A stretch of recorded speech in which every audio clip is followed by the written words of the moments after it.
Magandang araw po sa inyong lahat. Ang kwentong inyong mapapakinggan ay tungkol kay Berto, na isang simpleng binata na naging bukang bibig sa kanilang baryo matapos niyang mapatay ang isang asbo o isang aswang na nasa anyong aso. Hindi niya alam ang asong yun pala ay alaga ng isang engkanto. At bilang parusa, isinumpa siya ng engkantong yun at ginawa siyang isang asbo. Ngunit paano kung gamitin ni Berto ang sumpang yun upang ipagtanggol ang kanyang bayan mula sa mga gutom at mababangis na aswang? Magtagumpay kaya siya sa labang hindi niya pinili o tuluyan na siyang lamunin ng kadiliman na unti-unting umuusbong sa kanyang pagkatao? Ngunit bago po ang lahat mga idol, huwag po nating kalimutan mag-subscribe at i-hit ang notification bell sa aking YouTube channel na Apong Isaak at The Voice Addict para sa mas marami pang makapigil hiningang kwentong aswang at katatakutan mula sa mundo ng kababalaghan. Umpisahan na po natin ang kwento. Isang malakas na suntok ang tumama sa mukha ng binatang si Berto mula sa katunggali niyang si Makisig. Bumagsak siya sa lupa na sinundan pa ng malakas na sigawan ng mga tao. Araw ng kapistahan sa baryo ni Berto at sinubukan niyang harapin sa isang boxing match ang hindi matalo-talo na si Makisig pagdating sa palarong yun. Sa pag-angat ni Berto ng muka ay nakita niya ang nakangising si Makisig na parabang may kasama pang pangiinsulto. Nang ideklara na si Makisig ang nanalo, ay tumayo na si Berto kahit nahihilo pa siya. Lumabas na siya sa improvised battle ring at hindi niya pinansin ang pangangantyaw ng mga tao sa kanya. Nakayuko siyang bumalik sa kanilang bahay kung saan sinalubong siya ng kanyang lolo Marsing. O ano? Kumusta, Berto? Napabagsak mo ba si Makisig? Nasaan ang premyo mo? Nakuha mo ba kagad kay Kapitan yung 5,000 piso? Sa tingin niyo po ba sa itsura kong to ay nanalo ako, Lolo Marsing? Tignan niyo nga po. Putok-putok ang bunganga ko. Talo ako, Lolo Napabagsak ako ni Makisig ng 3 beses. Kaya natalo niya ako. Aba, kumpara sa mga nakalaban ni Makisig, ay mukhang mas malakas ka, Apo. Hindi ba? Lahat ng nakakalaban niya, napapatulog niya. Ikaw, natalo ka niya kasi napabagsak ka niya ng 3 beses. Ibig sabihin, ay ganun kalakas ang katawan mo. Dapat ay ipagmalaki mo yun. Sus, pinapaganda mo pa ang pagkatalo ko, Lolo Kahit anong sabihin mo, talo pa rin ako. Natalo pa rin ako nung Makisig na yun. Nasayang lang po ang pag-iensayo natin ng ilang buwan. Ang dami-dami niyo pong itinuro sa akin ng mga teknik. Lahat po yung ginamit ko pero wala Hindi umubra kay Makisig. Nadagdagan na naman ang napatumba niya. Kaya paniguradong yayabang lalo yun. Hayaan mo na. At yun lang naman ang pwede niyang maipagmayabang. Kung papogian naman, ay lamang na lamang ka sa kanya. Hayaan mo. At sa susunod na taon, ay imumungkahi ko kay Kapitan na magkaroon ng paligsahan sa pag-apuan. Kapag naglaban kayo ni Makisig, ay mananalo ka na sa kanya. Malungkot na umupo si Berto sa mahabang upuan na nasa labas ng kanilang kubo. Isang malalim na paghinga ang kanyang pinakawalan. Ang totoo, hindi lang ang perang premyo ang nais niyang makuha kung bakit ginawa niya ang lahat para matalo sa boxing match si Makisig. May isang babae kasi na parehas nilang nililigawan. Ayon sa babaeng yun, kung sino ang mananalo sa kanila ni Makisig sa boxing match, ay yun ang sasagutin nito. Tumabi si Lolo Marsing kay Berto at inakbayan ang binata. Huwag ka nang malungkot at may susunod na taon pa naman. Pwede ka pang bumawi sa kanya. Labanan mo ulit si Makisig. Mag-e-ensayo tayo. Kahit bukas. Mas mahabang preparasyon, mas malaki ang tsansa na manalo ka laban sa kanya. Hindi na po kailangan, Lolo. Wala nang dahilan para labanan ko pa si Makisig sa ganung laban. Nanalo na siya ng 1 beses at sapat na po yun para sa akin. Siya nang sasagutin ni Angelica. Kasi siya ang nanalo sa laban namin eh. Yan na nga ba sinasabi ko eh. Kaya ka lumaban kay Makisig ay dahil labang sa isang babae. Kapag mababaw ang dahilan mo kung bakit ka lumalaban, ay talagang malaki ang posibilidad na ikaw ay matatalo. Pero sa ngayon, ay wag na muna nating pag-usapan yan. Gagamutin ko na muna yung mga sugat at pasamo sa katawan at baka mamaya ma-impeksyon pa ang mga yan. Sige po, Lolo. Medyo masakit nga po itong mga nakuha ko sa pakikipaglaban kay Makisig eh. Lalo na itong balikat ko, parang na-dislocate yata. Umasok na sina Berto at Lolo Marsing sa loob ng kanilang kubo. Doon ay naupo sa sahig si Berto, habang si Lolo Marsing naman ay kinukuha ang mga kailangan para sa sugat at pasa ni Berto. Muling nahulog sa malalim na pag-iisip si Berto dahil sa pagkatalo niya kay Makisig. Bata pa lang ay tila meron ng kompetisyon sa pagitan nilang dalawa. Mula sa paaralan hanggang sa kung sino ang mas malakas sa kanila. Lahat ng yun ay nadala nila hanggang sila ay magbinata. At sa pagtatagisan nilang dalawa ay palaging nananalo si Makisig. Kaya naman pakiramdam niya ay hindi na talaga siya mananalo kay Makisig pagdating sa kahit na anong bagay, lalo na't nakuha na nito ang babaeng parehas nilang minamahal. Nang mga sumunod na araw ay naging usap-usapan sa baryo ang naging laban ni Berto at Makisig. May mga nangangantsaw kay Berto, lalo na yung mga tao na alam na kung sino ang mananalo sa kanila, ay siyang sasagutin ng magandang dalaga na si Angelica. Pinilit ni Berto na huwag pansinin ang mga bagay na yon. Nag-focus na lamang siya sa pagtatrabaho bilang hardinero sa isang mayamang pamilya sa baryo nila, kasama ang kanyang Lolo Marsing. Ngunit kung naiwasan niya ang mga sinasabi ng mga tao, ay hindi naman niya nagawang iwasan si Makisig. Isang hapon, naglalakad siya pauwi mula sa pagkuha ng panggatong sa gubat, nang may narinig siya na ugong ng isang motorsiklo. Napalingon siya sa likod at hindi siya makapaniwala nang makita niya si Makisig na nakasakay sa isang bagong motorsiklo. Huminto si Makisig sa tabi ni Berto at mayabang siyang tinignan. O ano? Kumusta na ang talunan? Natanggap mo na ba na wala ka talagang laban sa akin pagdating sa suntukan, ha, Berto? Panalo ka na, Makisig. Ano pa bang gusto mo? Gusto ko lang naman malaman mo na dinagdagan ni Kapitan ng premyo ko sa pagkakapanalo ko sa match natin.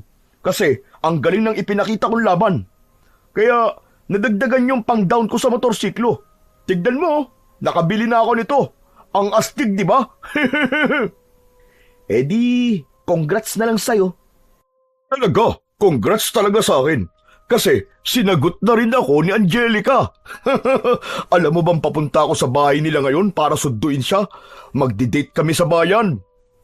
Eh di, ingat na lang sa inyong dalawa.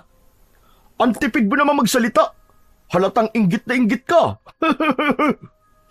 Wala naman kasi akong dapat sabihin sa'yo, Makisig. Saka kung inggit ako, ano bang pakialam mo ron? Sige na, ayoko na makipag-usap sa'yo. Puro kayabangan lang naman ang lumalabas sa bibig mo eh. Walang kayabangan sa mga sinasabi ko kasi puro katotohanan lang yun. O paano? Mauuna na ako sa'yo, ha, talunan?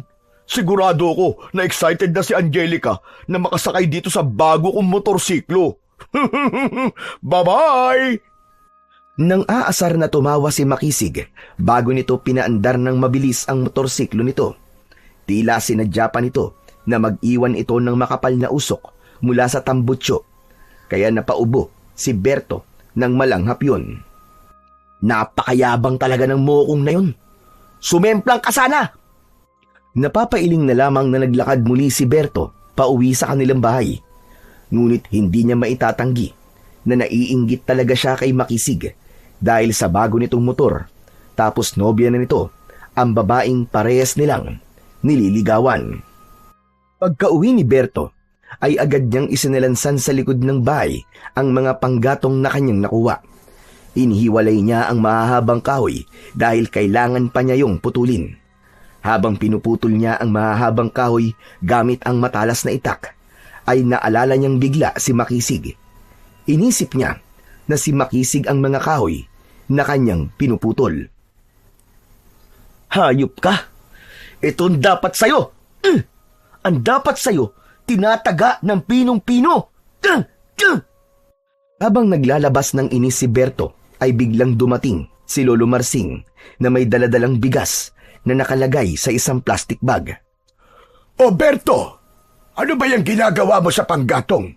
Kulang na lang pinuhin mo ang mga yan Pasensya ka na, Lolo Naglalabas lang ako ng inis ko Ay nako, si Makisig na naman yan no? Sino pa nga ba? Wala nang iba, Lo. Si Makisig lang naman ang nakahuli ng pika ko Bakit ba? Ano na naman bang ginawa sa'yo ng Makisig na yun? Paano ba naman? Ibinida niya sa akin yung bago niyang motorsiklo kanina. Pagkayabang-yabang.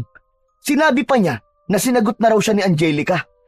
Ay nako, nanggigigil talaga ako sa siraulong yun, Lolo. Pabayaan mo na labang siya. At mukhang ganun talaga siya Doon siya masaya. Ang isipin mo na lang ay nakakapagpasaya ka ng tao. Baka kasi malungkot talaga siya at sa'yo niya yun inilalabas. Alam mo, Lo, kapag talaga ako napuno, masusuntok ko na lang yung bigla sa mukha kahit wala kami sa boxing ring Yan ang wag na wag mong gagawin, Apo. Hindi sagot ang karahasan sa kahit na anong problema. Oo nga pala, narinig mo na ba ang kumakalat na kwento dito sa baryo natin ngayon?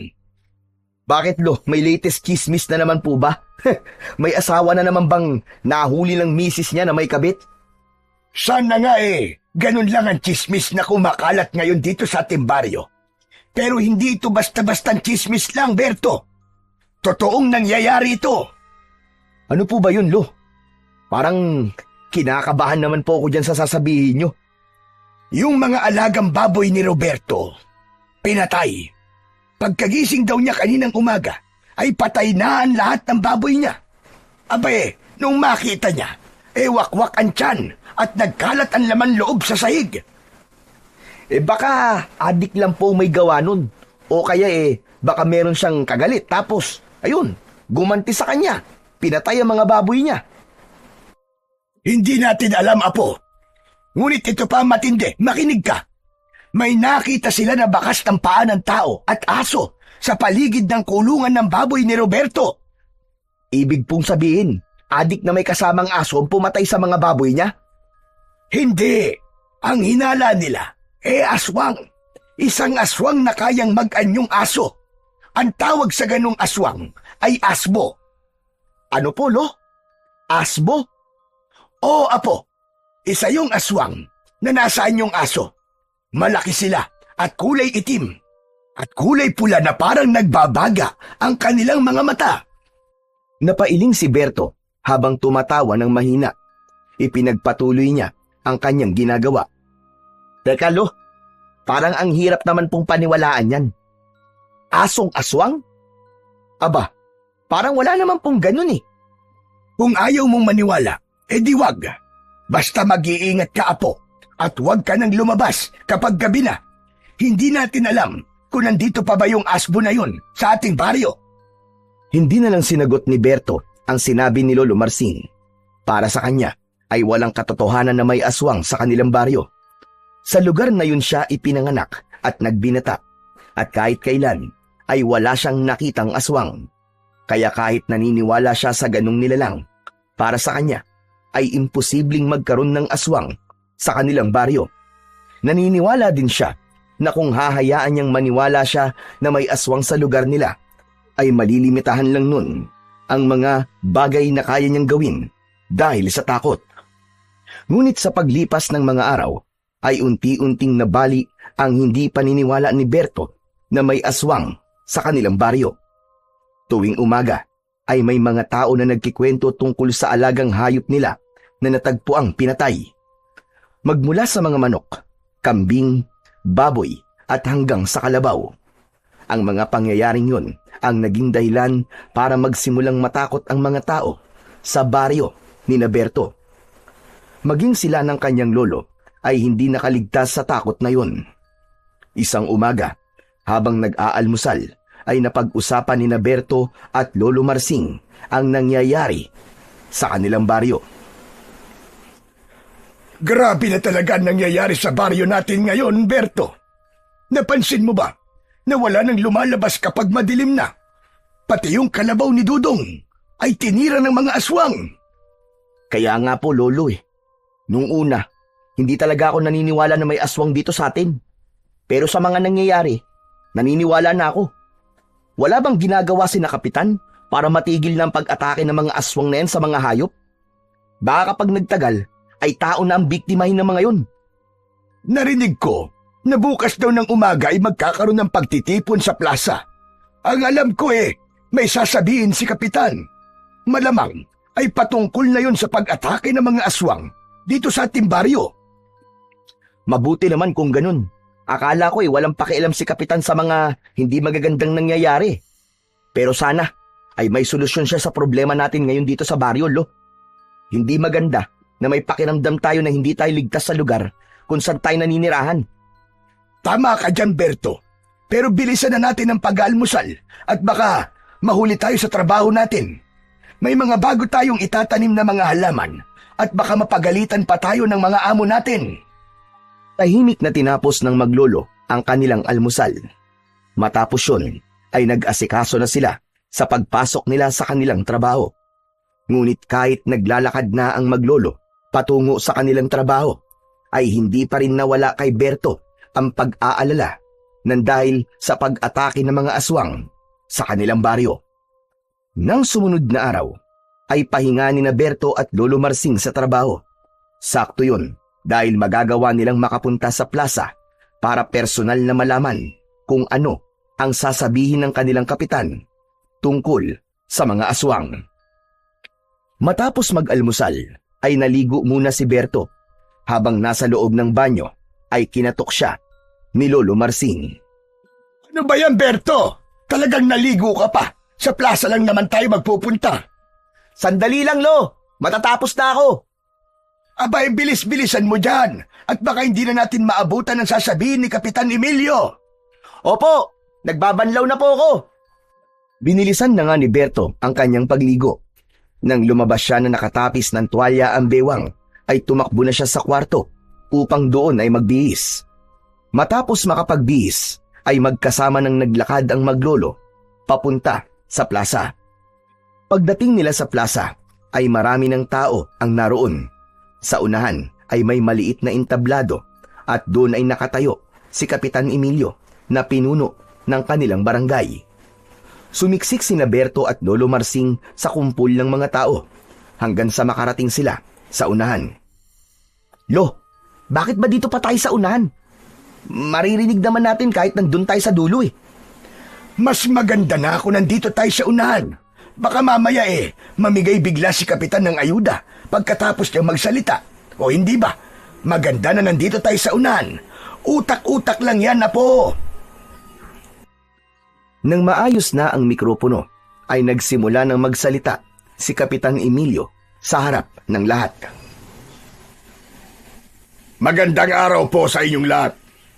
Alam kong lahat kayo ay naguguluhan, natatakot at pagod sa balitang kumakalat. Gusto ko pong linawin na totoo pong may hayop na pinapatay gabi-gabi sa ating baryo. At sa lahat ng ebidensyang nakalap ng ating mga tanod, ay malinaw na aswang ang may kagagawan ng mga yon. Nagsimulang magbulungan ang mga tao habang si Berto ay naghihintay ng solusyon na ilalahad ng kanilang kapitan. Hindi na po natin ito palalampasin.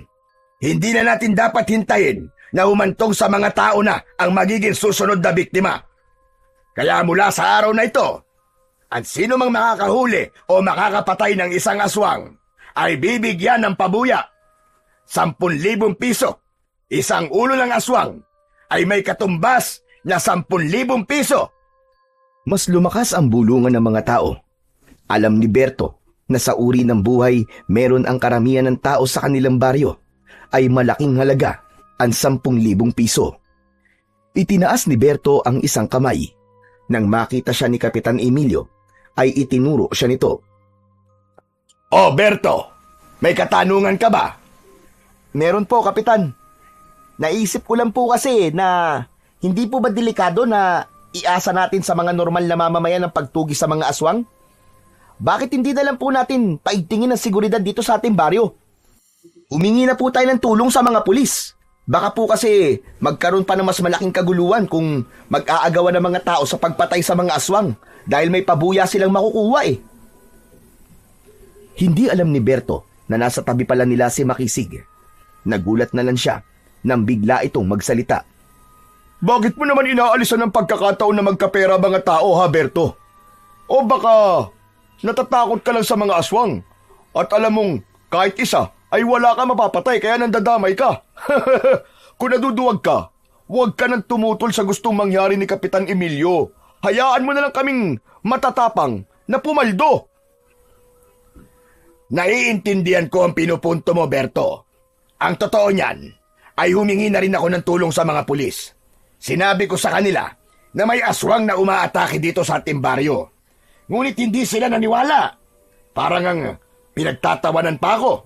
Kaya napagtanto ko na wala na tayong magagawa. Kundi tayo-tayo na lamang ang magtutulungan sa pagtugi sa mga aswang. At bilang kabayaran sa pagod at sakripisyo ng makakapatay ng aswang, ay marapat lamang na bigyan sila ng pabuya.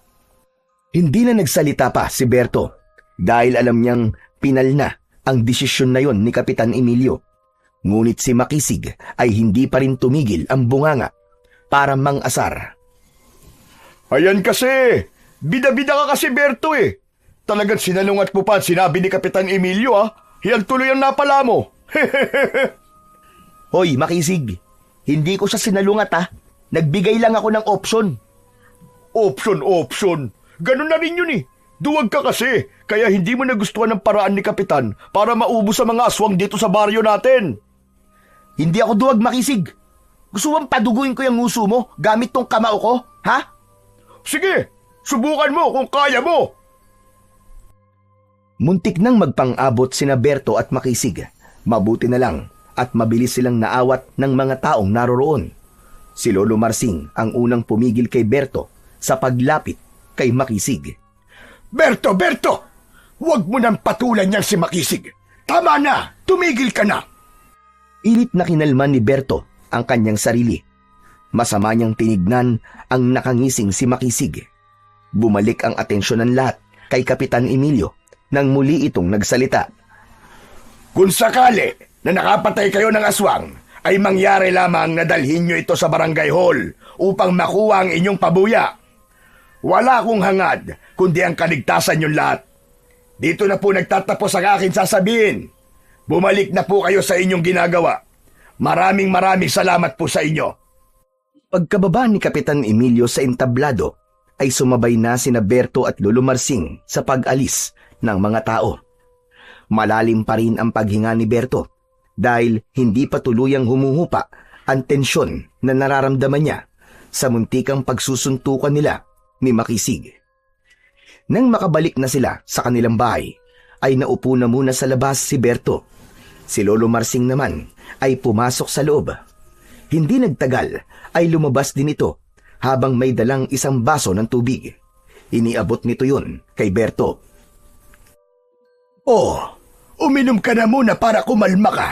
Abay nanginginig ka pa rin. Kaya nga po Salamat po, Lolo Tinanggap ni Berto ang tubig at mabilis siyong inubos. Berto, ayoko nang maulit ang nangyari kanina sa plaza. Ilang beses na kitang pinagsabihan na huwag mong papatulan si Makisig. Nakita mo na ang nangyari. Abe, muntik kayong magpang-abot. Nakakahiya naman sa mga tao at kay Kapitan Emilio. Pasensya na po, Lolo. Pero nakita niyo naman po kasi si Makisig. Siya po ang nauna Nagbigay lang naman ako ng opinion ko. Pero ang dami niya na kagad nasabi. Alam ko yun, Apo. Ngunit tatagan mo pa ang pagtitimpi mo sa kanya. Habaan mo ang PC mo. Ikaw na lang ang umiwas dahil mas malawak ang pangunawa mo kaysa sa kanya. Pasensya na po talaga, Lolo Hayaan niyo po sa susunod.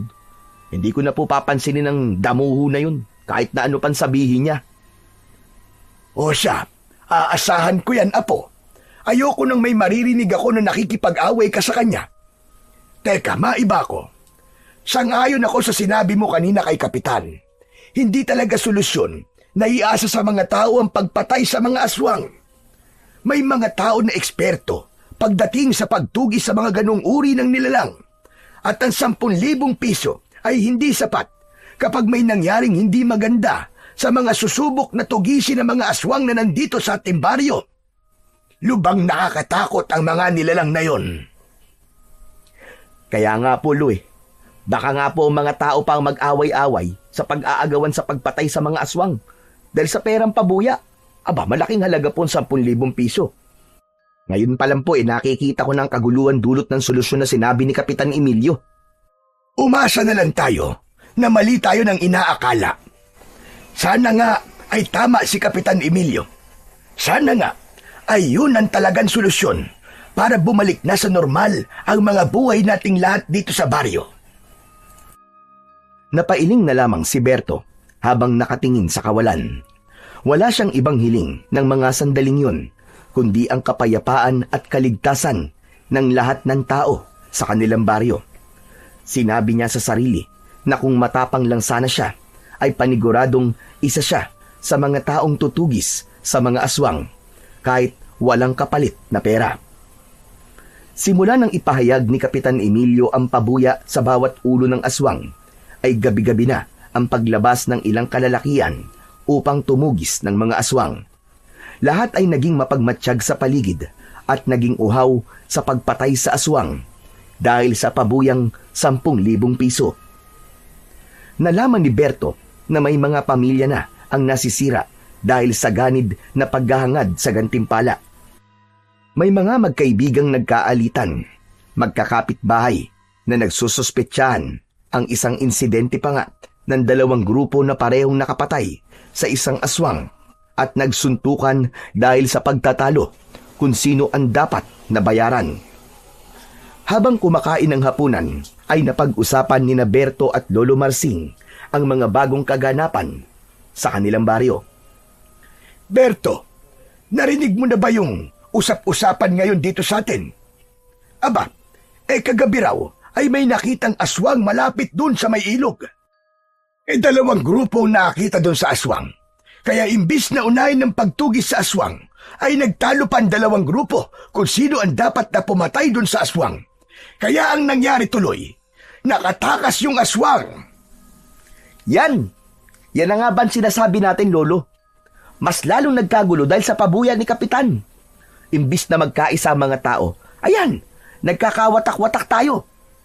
Hindi na lang mga aswang ang dapat nating katakutan, kundi maging ang mga taong gagawin ang lahat para sa pera at nilamon na ng pagiging ganid.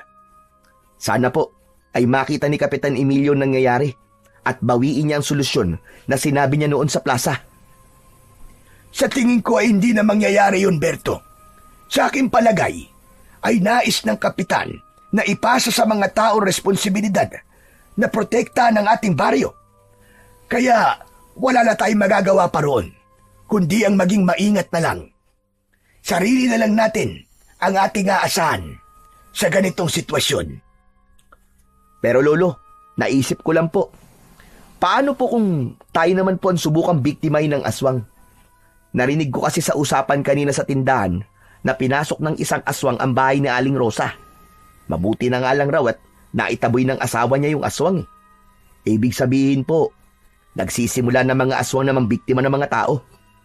Napatitig sa kawalan si Lolo Marsing at tila nahulog sa malalim na pag-iisip. Uminom muna ito ng tubig bago muling nagsalita.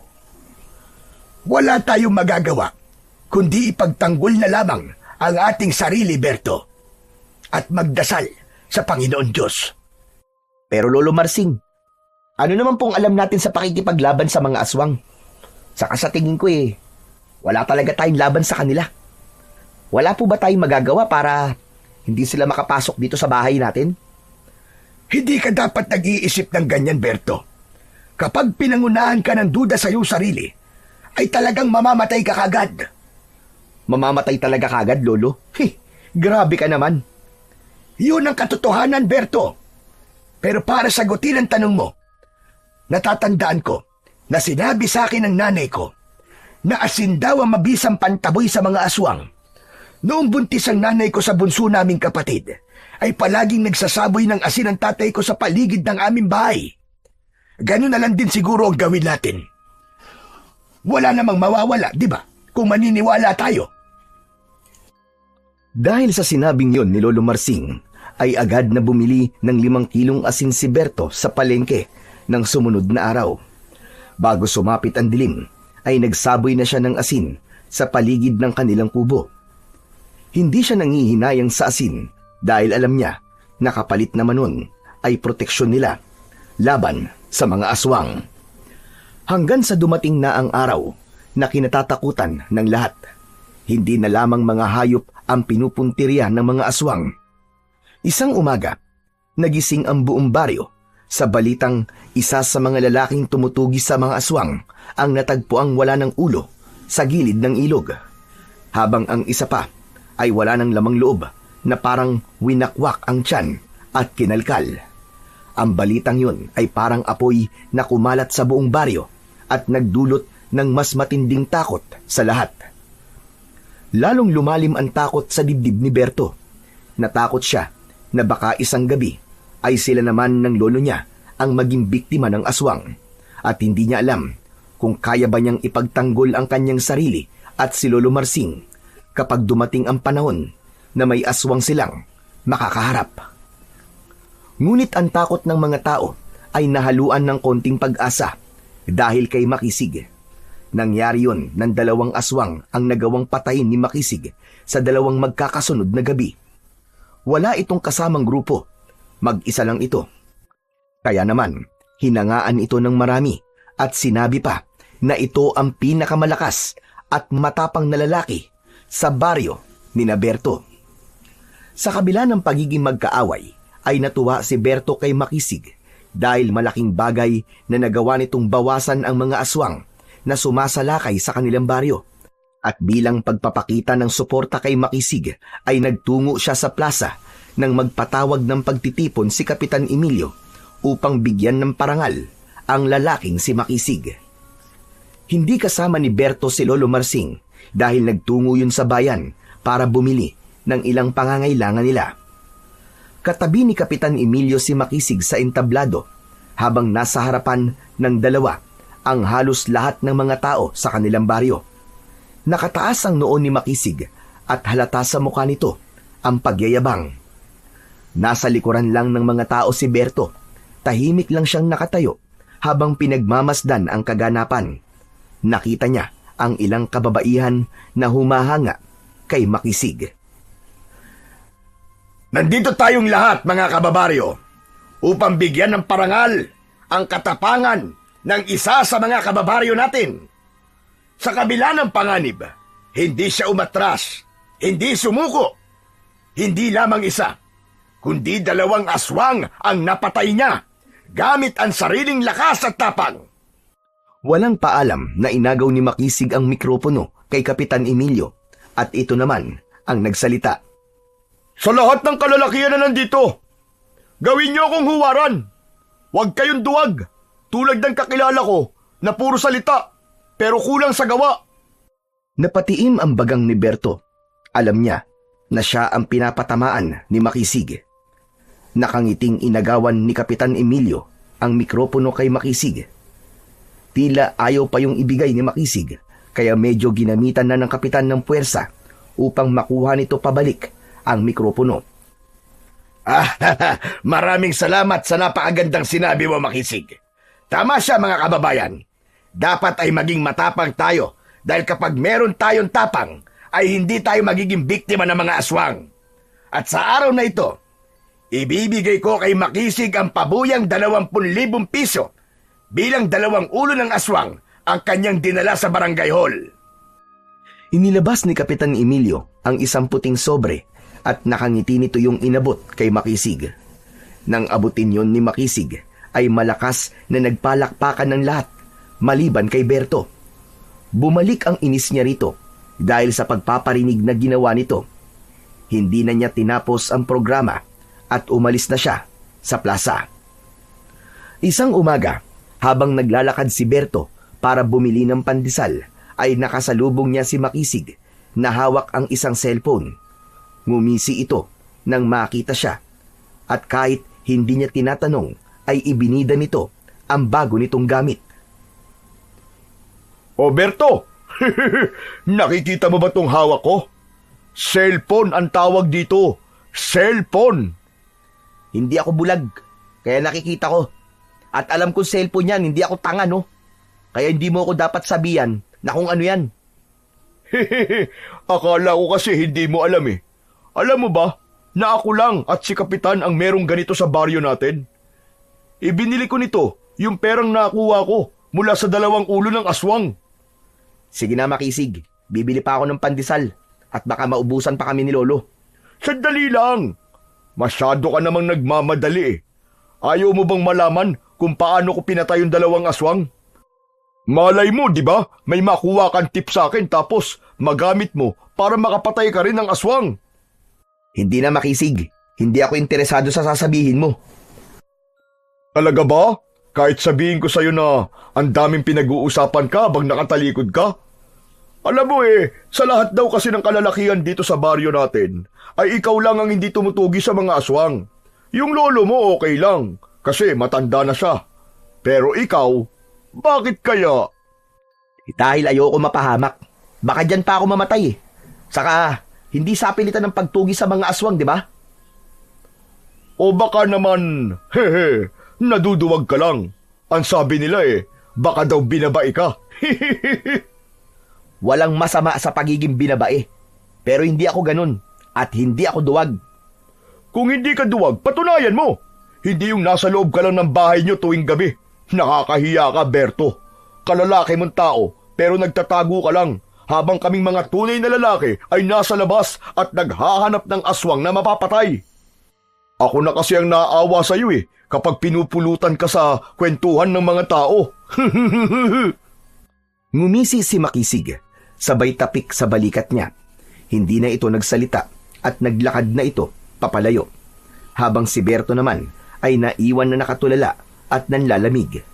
Tumakbo sa isip niya ang sinabi na yon ni Makisig. Na-imagine niya ang mga taong pinagtatawanan siya at tinatawag siyang duwag. Hindi ako duwag. Ipapakita ko sa inyo na hindi ako duwag. Mariin na naikuyom ni Berto ang kanyang mga kamay at ipinangako niya sa kanyang sarili. Nakakainin ng lahat ng mga tao ang mga sinasabi ng mga yon tungkol sa kanya.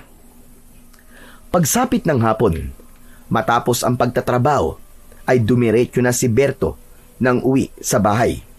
Hindi na siya sumama sa lolo niya sa pagpunta sa palengke para bumili ng ulam nila para sa hapunan.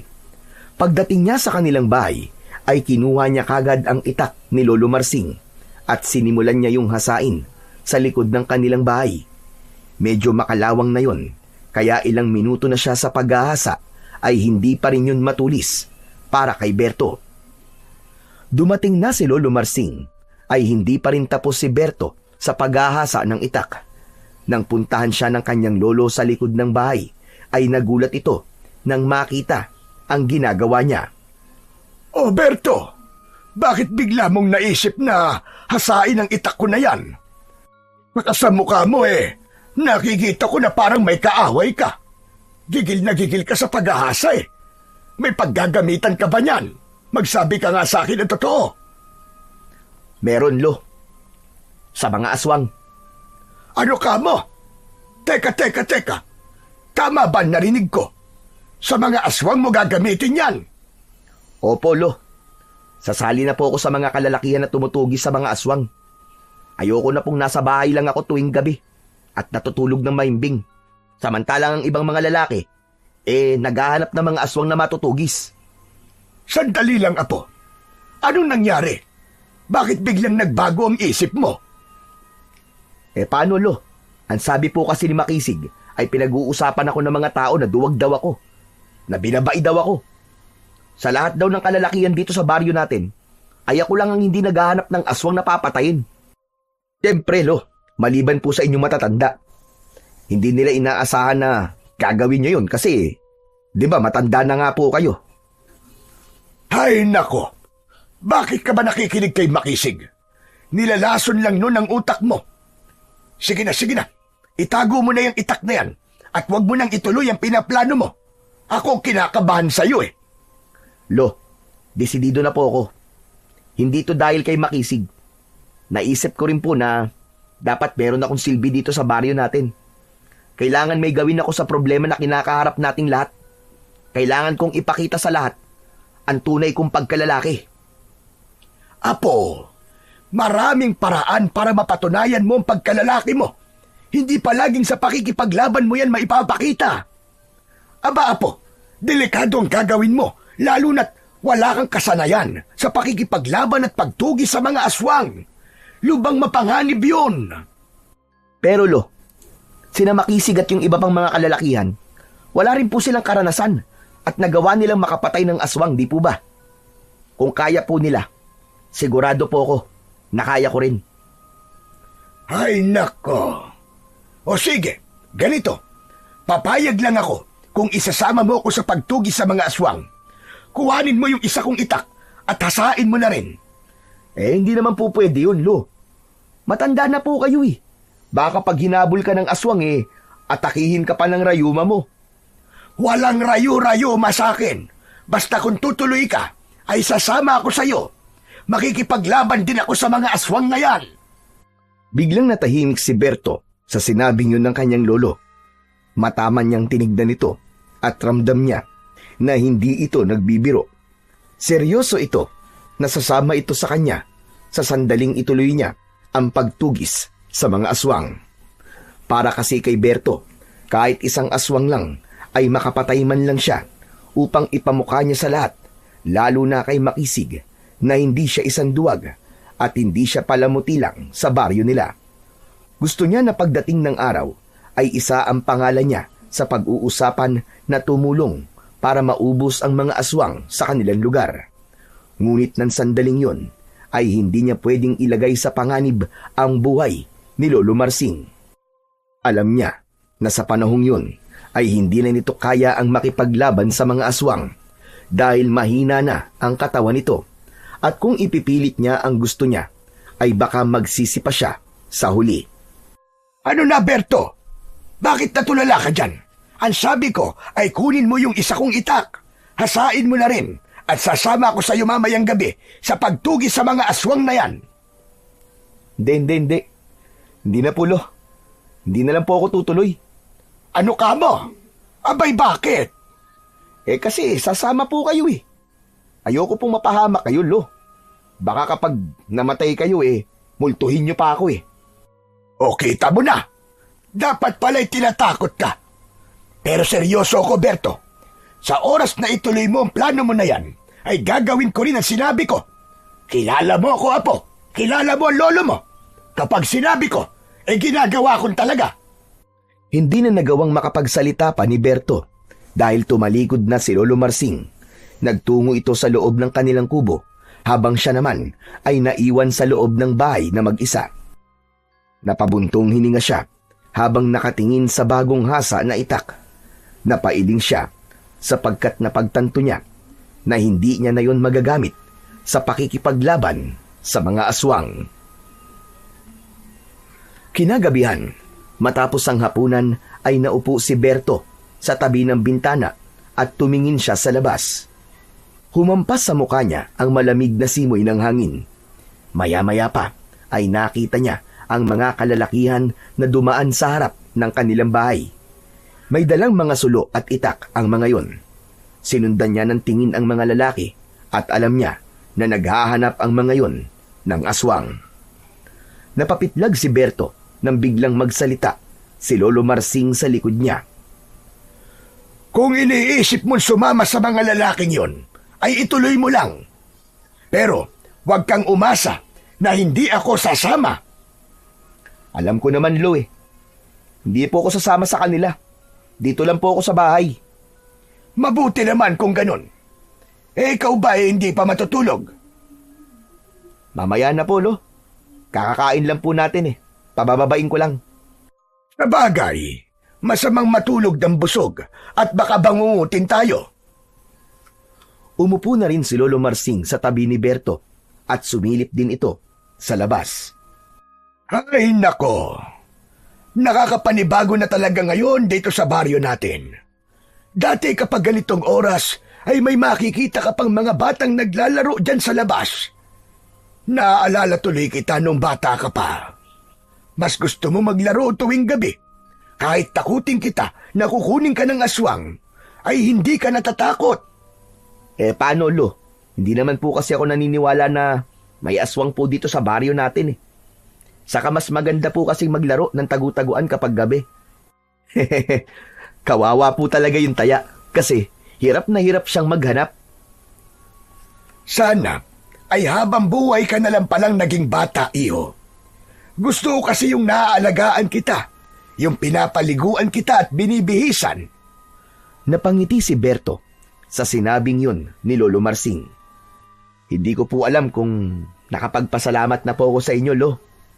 Pero Lo, maraming salamat po Kasi kayo na po ang tumayong nanay at tatay sa akin. Simula po nang mamatay ang mga magulang ko. Siyempre naman, hindi kita pwedeng pabayaan, ano? Ikaw ang nag-iisa kong apo. Wala akong inisip nun, kundi ang mapalaki ka ng maayos. At sa tingin ko naman hindi naman ako nabigo. Ano ba yan, Lo? Bakit ganito po ang usapan natin? Baka mamaya niyan magkaiyakan pa tayong dalawa dito Sinabi mo pa. O paano? Hihiga na ako. Magpapaantok-antok na ako. Sige po, Lo. Dito lang po ako. Huwag kang tatakas Kapag nagising ako at wala ka, lalabas ako at hahanapin talaga kita. Opo, Lo. Pangako po. Hindi po ako lalabas ngayong gabi. Sige po. Matulog na po kayo. O siya, sige. Matulog ka na rin maya-maya at huwag kang magpupuyat. Saka isarado mo ang bintana bago ka matulog. Tumango na lamang si Berto at ngumiti. Nauna nang pumasok si Lolo Marsing sa maliit nilang kwarto. Nanatili si Berto sa tabi ng bintana. Hindi nagtagal ay isinarado niya na yon at plano niya nang sumunod sa lolo niya sa kwarto nila. Ngunit bigla siyang natigilan nang makita niya ang kaluban kung saan nakalagay ang itak na hinasa niya kanina. Nakasabit yon sa likod ng pinto. Umalingaw-ngaw sa loob ng utak niya ang mga sinabi ni Makisig. Ipinilig ni Berto ang kanyang ulo. Hindi. Hindi ako pwedeng lumabas para maghanap ng aswang. Paniguradong susunod sa akin si Lolo Marsing. Hindi pwede, Berto. Huwag kang lalabas. Ngunit biglang napatingin si Berto sa nakabukas na pinto ng kanilang kwarto at narinig niya ang malakas na paghilik ni Lolo Marsing. Maraan siyang naglakad palapit doon at sumilip siya. Nakita niya na nakangangapa ang lolo niya habang mahimbing na natutulog. Alam niya na kapag humihilik at nakanganga ang lolo niya ay napakalalim ng tulog nito. Nang sandaling yon ay naisip ni Berto na ituloy na ang kanyang plano dahil sa pagkakataon na yon. Kinuha niya ang itak na nakasabit sa pinto at isinabit niya yon sa kanyang bewang. Tahimik siyang lumabas ng bahay at matagumpay niyang nagawa yon nang hindi nagigising ang kanyang lolo. Nang naglalakad na si Berto sa labas ay sinalubong siya ng kadiliman. Kalahati lang ang buwan at natatakpan pa yon ng makapal na ulap. Hawak na niya ang itak upang handa siya sa kung ano ang pwedeng mangyari. Naglalakad siya ng dahan-dahan at nakikiramdam siya sa bawat ingay at kaluskos na kanyang naririnig sa kanyang paligid. Ngunit nang nakalayo na siya sa kanilang bahay, ay bigla siyang inatake ng takot. Huminto siya sa paglalakad at naramdaman niya ang pagtaas ng mga balahibo sa kanyang braso. Anak ng teteng, oo. Umuwi na kaya ako? Baka kung ano pang mangyari sa akin dito. Nilingon niya ang daan pabalik, pero naalala niya ang mga sinabi ni Makisig at ang usap-usapan ng mga tao patungkol sa kanya. Nandito na ako kaya hindi na ako pwedeng umatras. Kahit isang aswang lang. Kahit isang aswang lang. Pumikit sandali si Berto at nagpakawala siya ng malalim na paghinga. Mas humigpit ang pagkakahawak niya sa itak at muli siyang nagpatuloy sa paglalakad. Nanginginig man ang tuhod niya, ay mas nangibabaw ang pakiramdam niya na kailangan niyang patunayan sa lahat na hindi siya duwag at may kaya rin siyang iambag sa problemang kinakaharap ng kanilang baryo. Nagpatuloy sa paglalakad si Berto habang umaasang may aswang siyang makikita. Hinanap niya rin ang grupo ng mga kalalakian, ngunit hindi niya nakita ang mga yon. Saan naman kaya nagtatago ang mga aswang na yun? Ang hirap naman nilang hanapin. Matamang nag-isip si Berto habang nasa isip niya na maaaring nasa gubat ang mga aswang. Hindi kaya dun sila nagtatago kasi alam nilang tinutugis na sila ng mga taong bayan? Kailangan ko magpunta sa gubat. Walang pagdadalawang isip na tinungo ni Berto ang daan papunta sa gubat na nasa dulong bahagi ng kanilang baryo. Pagpasok niya sa gubat ay sakto na nawala ang makapal na ulap na nakatakip sa buwan. Kahit paano ay nagkaroon ng liwanag ang kanyang dinadaanan. Patuloy na naglakad si Berto sa loob ng gubat. Mas tinalasan niya ang kanyang pakiramdam at pandinig. Hindi nagtagal ay napahinto si Berto. Nang hindi sa kalayuan ay narinig niya ang tunog ng tila pinupunit na laman.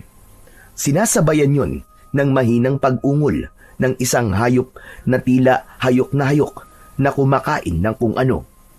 Tinuntun niya ang pinanggagalingan ng tunog at doon niya nakita ang isang napakalaking itim na aso na halos kasinlaki ng kalabaw.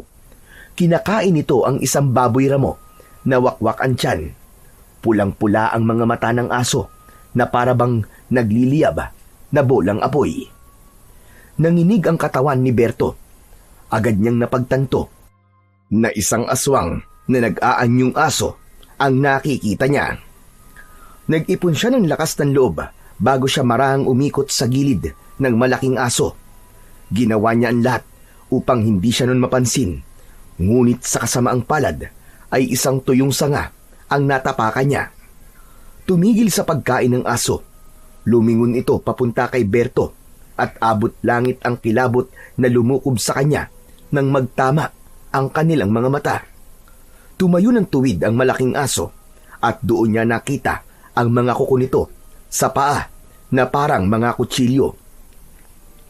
Hindi ako natatakot sa'yo! Hindi ako natatakot sa'yo! Malakas na sumigaw si Berto at sinugod niya ang malaking aso. Ngunit laking pagtataka niya na parabang walang balak na umatake ang aso sa kanya.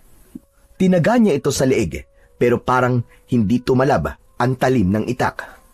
Muling umatake si Berto at tinaga niya ulit ang aso sa batok. Doon na bumaon ng itak sa aso. Tumalsik ang dugo nito at isang malakas na ungol ang pinakawalan ng malaking aso. Dahil doon ay mas lalong lumakas ang loob ni Berto. Paulit-ulit niyang tinaga ang aso sa ibang parte ng katawan nito. Sinaksak niya ito ng sinaksak at sa bawat pag-atake niya ay sinasabayan ng pagdaing ng aso. Hindi nagtagal ay bumagsak na ang aso sa lupa. Tadtad na ito ng sugat at naliligo na sa sarili nitong dugo. Hindi makapaniwala si Berto na ganun niya kadaling napatay ang asbo. Nanginginig pa rin siya habang nakatitig sa aso na unti-unti nang binabawian ng buhay. Nang tuluyan ng nalagutan ng hininga ang malaking aso, ay nilapitan niyo ni Berto at paulit-ulit niyang tinaga ang leeg nun hanggang sa humiwalay na ang ulo ng aso sa katawan nito. Dinampot ni Berto ang putol na ulo ng inakala niyang asbo at hindi makapaniwalang pinakatitigan niya yon. Totoo ba to? Nakapatay ba talaga ako ng aswang? Sumilay ang ngiti sa labi ni Berto hanggang sa tuluyan na siyang napahalakhak. Totoo nga! Nakapatay ako ng aswang! Humanda ka ngayon sa akin, Makisig. Hindi ka na makakapagyabang sa akin ngayon. Matapos yun ay nagsimula ng maglakad si Berto palabas ng gubat habang bitbit ang ulo ng asbo. Magaan ang pakiramdam niya at hindi na siya makapaghintay na makita ang reaksyon ng mga tao lalo na si Makisig kapag nalaman ng mga yon na may aswang siyang napatay. Ngunit nang nasa bungad na si Berto palabas ng gubat, ay napahinto siya nang makita niya ang bulto ng isang tao na palapit. Agad niya yung nakilala, kaya kinabahan siya. Nang tuluyan na yung nakalapit sa kanya, ay nakumpirma niya na si Lolo Marsing yun. Ang galit sa mukha ng matanda ay napalitan ng gulat nang makita nito ang hawak ni Berto. Diyos ko po! Ano yung hawak mo, Apo? Bakit ka pumatay ng aso? Lo, hindi po to aso. Ito po yung sinasabi nyo na asbo. Yung aswang na parang aso. Tignan nyo pong mabuti.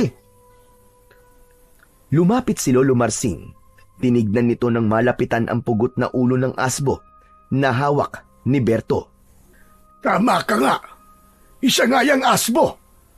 Malinaw na malinaw. Pero mas malinaw na sinuway mo ako, Berto. Hindi ka tumupad sa usapan natin. Mabuti na lamang at nagising ako, kaya nalaman kong wala ka sa bahay. Lolo naman, huwag na po kayong magalit sa akin. Ang importante po ay buhay ako. Nakabalik ako ng ligtas. At kahit galos wala akong nakuha nang patayin ko ang aswang na to. Saka, una't huling beses ko na po itong gagawin, Lo. Gusto ko lang po talagang patunayan na hindi ako duwag at kaya ko rin pumatay ng aswang.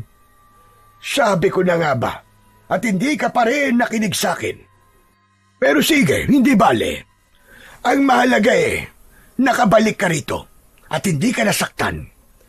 Masaya man ako na nakapatay ka ng aswang, ay napatunayan ko na matigas pa rin talaga ang ulo mo hanggang ngayon, Berto. Sorry na, Lo. Sorry na po. Para makabawi po ako sa inyo, Lo, ibibigay ko po sa inyo ng buo yung 10,000 na makukuha natin bukas kay Kapitan Emilio. Aba kung ganyan ang usapan ay walang problema. Maghanap ka pa ngayon ng aswang at baka may mapatay ka pa. Lolo naman Nagbibiro lamang ako. Tara na, umuwi na tayo. At bukas ay sasamahan kita kay Kapitan sa pagdadala niyang ulo ng asbo doon sa barangay hall. May kasiyahan sa puso na naglakad si Berto kasama si Lolo Marsing pauwi sa kanilang bahay. Alam niya na bukas ay magbabago na ang tingin ng lahat sa kanya at sigurado siya na mapapahiya ang mga taong nagsasabi na isa siyang duwag. Kinabukasan ng umaga, matapos mag-almusal, ay tinalian ni Berto ng lubid ang pugot na ulo ng asbo. Bit-bit yun ay sinamahan siya ni Lolo Marsing patungo sa barangay hall. Sa daan ay pinagtitinginan ng mga tao si Berto. May mga nagbubulungan at hindi makapaniwala sa kanyang dala. Hanggang sa nakasalubong nila si Makisig na nakasakay sa motorsiklo. Napahinto ito at agad na lumapit kina Berto at Lolo Marsing. Ano yan dala mo, Berto? Napakalaking ulo naman yan ng aso. Hindi ito aso, Makisig. Ulo to ng asbo. Ano? Asbo? Yung aswang na aso? Huwag mo sabihin na ikaw ang nakapatay dyan. Ano pa nga ba? Kagabi ko lang to napatay sa gubat. Ni hindi nga ako pinagpawisan At mag-isa ko lang na ginawa yun Ang astig, di ba? Mag-isa? Hindi ako naniniwala. Sigurado ako na may tumulong sa'yo. Bakit ba ayaw mo maniwala na mag-isang pinatay ni Berto ang aswang na yan, Makisig? Dahil ba mababa ang tingin mo sa apo ko, ganun ba? Alam mo, Makisig, tanggapin mo na lang na lahat ng nagagawa mo ay kaya rin niyang gawin at ng iba pang mga nandito sa ating baryo. Ang kailangan lang nila ay lakas ng loob at paniniwala sa sarili. Ano bang pinagsasasabi mo, tanda? Wala akong pakialam kahit ilan daang aswang pa mapatay ni Berto. Para sa akin, isa pa rin siyang duwag. Malamang, ganun ang pagpapalaki niyo sa kanya. Hoy, Makisig! Huwag mong pinagsasalita ng ganyan ng lolo ko, Ako, pwede mong kausapin ng pabalang. Pero kapag si lolo na, ibang usapan na yon. Baka ipakain ko sa itong ulo ng asbo. Apo, tara na. Huwag na natin kausapin ang taong yan. At masisira lamang ang araw natin. Matalim na tinignan ni Berto si Makisig bago sila muling naglakad ni Lolo Marsing. Alam niya Hindi lang kayang aminin ni Makisig sa sarili nito na nagkamali ito ng akala sa kanya, kaya hindi ito makapaniwala na kaya niyang pumatay ng aswang nang walang tulong ng iba. Nang makarating sina Berto at Lolo Marsing sa barangay hall, ay agad nilang isinuko kay Kapitan Emilio ang ulo ng asbo. Maging ito ay hindi rin makapaniwala sa ginawa ni Berto. Ganun pa man, ay ibinigay pa rin ito ang 10,000 piso na masaya namang tinanggap ni Berto. Hindi na sila nagtagal doon at naglakad na sila pabalik sa kanilang tahanan dahil kailangan pa nilang pumasok sa kanilang trabaho. Habang naglalakad, ay inabot ni Berto kay Lolo Marsing ang pera. Walang labis, walang kulang. Lolo, gaya po na napag-usapan natin, ay sa inyo na po itong buong 10,000 piso. Hindi ko matatanggap yan, Berto. Sa iyo ang pera na yan. Wala akong ambag sa kung bakit ka nagkaroon ng ganyang pera. Pero meron po tayong usapan kagabi, di ba? Hindi ako seryoso sa bagay na yon, Apo. Itabi mo lang yan at ipunin mo. O kaya ibili mo ng kung anong gusto mo. Sigurado po ba kayo, Lolo? Pahingi na lang ako ng 1,000. Pambili ng sigarilyo at pagkain na masarap. Kinuha ni Lolo Marsing ang 1,000 piso at isinilid sa bulsa ng pantalo nito. Sigarilyo na naman kayo, Lolo. Di ba sabi ko po sa inyo, tigilan nyo na po ang paninigarilyo? Hayaan mo na ako sa mga bagay na makapagpapasaya sa akin. Kasi malapit naman na ako mamatay. Mas mapapadali po ang buhay nyo kung patuloy po kayo maninigarilyo. Tsaka wag po kayo nagsasalita ng ganun. Sinabi naman na hayaan mo na lang ako sa bisyo ko Ay nako, tayo nga'y magmadali at baka mapagalitan na naman tayo ng mga amo natin. Kasi huli na naman tayo. Nagmamadali na ang dalawa sa paglalakad. Kahit paano ay masaya si Berto sa perang nakuha niya mula sa ginawa niyang pagpatay sa aswang. Malaking bagay na yon para sa kanila ng kanyang lolo at maaari nila yung gamitin sa pagpapaayos ng ilang sira sa kanilang kubo. Nang makarating na sina Berto sa kanilang bahay, ay napakunot-noo siya nang may isang lalaki ang nakatayo sa labas ng kubo nila. Maputi ang balat ng lalaki at sa tansya niya ay nasa edad 30 anyos na yun. Maamo ang mukha nito at ang kulay tanso nitong buhok ay makapal at alon-alon. Matangkad ang lalaki at may magandang tindig. Hindi alam ni Berto pero bigla siyang kinabahan, lalo na't sa kanya nakatutok ang mga mata ng lalaking yun. Lumapit sina Berto at Lolo Marsing sa lalaki. Magandang umaga. Sino ka at anong kailangan mo? Ang aking pangalan ay Asul.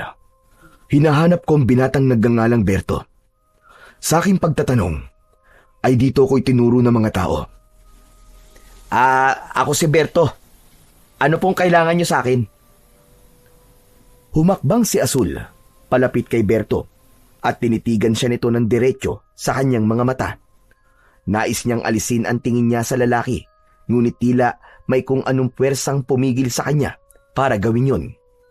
Nakita niya rin ang mabilis na pagbuka ng bibig ni Asul na parang meron itong sinasabi na hindi niya naririnig. Biglang sumakit ang ulo ni Berto, napaatras siya at muntik pa siyang matumba. Mabuti na lang at nasalo siya ni Lolo Marsing. Oh, ayos ka lang ba, Berto?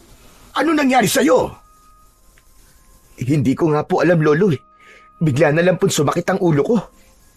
Nang tumingin ang maglolo kay Asul, ay napayakap sila sa isa't isa dahil wala na roon ang lalaki. Tila isa yung bula na naglaho sa hangin. Imposible na umalis si Asul nang hindi nila nakita, lalo na't nasa harapan lang nila yon kanina. Diyos ko po, sana napunta yung lalaking yun. Bakit ang bilis naman niyang nawala? Hindi ko po alam, Lo. Hindi po kaya maligno yung lalaking yun? Mabaging langit. Protektahan mo po kami sa masamang espiritu o elemento kung ano man na nakausap namin kanina. Pati buhok sa aking singit ay nagtataasan dahil sa sobrang kilabot.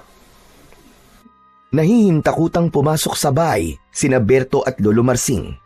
Nag-alay sila ng mabilis na panalangin sa kanilang altar bago sila muling lumabas para pumasok sa kanilang trabaho. Hanggang sa oras ng trabaho ay pinag-usapan pa rin ng dalawa ang tungkol kay Azul at ang hiwaga kung bakit yun mabilis na nawala sa kanilang harapan. Kinagabihan, habang mahimbing na natutulog si Berto, ay bigla siyang nagising. Naramdaman niya ang labis na panunuyo ng kanyang lalamunan, kaya tumakbo siya sa kusina upang uminom ng tubig. Ngunit kahit isang pitsil na ng tubig ang kanyang naiinom, ay hindi pa rin mawala-wala ang kanyang pagkauhaw. Bukod pa ron, ay init siya na para siyang sinisilaban ng apoy. Naisip niya na maligo. Nagmamadali siyang lumabas at nagpunta sa likod ng bahay kung saan naroon ang balon. Umigib siya ng tubig sa balon.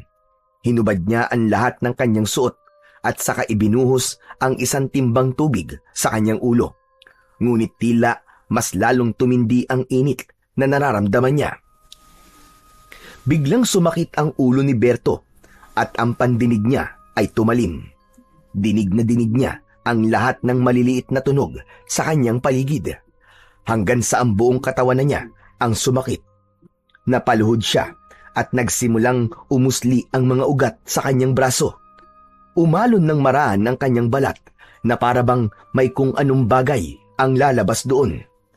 Impit siyang napasigaw nang marinig niya ang langit-ngit ng kanyang mga buto. Nagbago ang ayos ng kanyang mga buto sa panibagong forma. Ang kanyang mga daliri ay humaba at ang mga kuko niya ay naging matutulis at maitim. Humaba din ang mukha ni Berto at tinubuan siya ng itim, matigas at mahabang balahibo. Kasunod nun ay naging kulay pula ang kanyang mga mata na mistulang nagbabagang bolang apoy. Sinubukang sumigaw ni Berto, ngunit isang malakas na alulong ang kumawala sa kanyang lalamunan. Naglakad siya patungo sa gilid ng balon upang tignan ang refleksyon ng mukha niya sa tubig. Nang hilakbot si Berto, nang mapagtanto niya na nagbago siya ng anyo. Hindi na siya isang tao, kundi isa na siyang malaking itim na aso. Sa madaling salita, ay naging isa siyang asbo. Hindi! Hindi ito totoo! Panaginip lang to!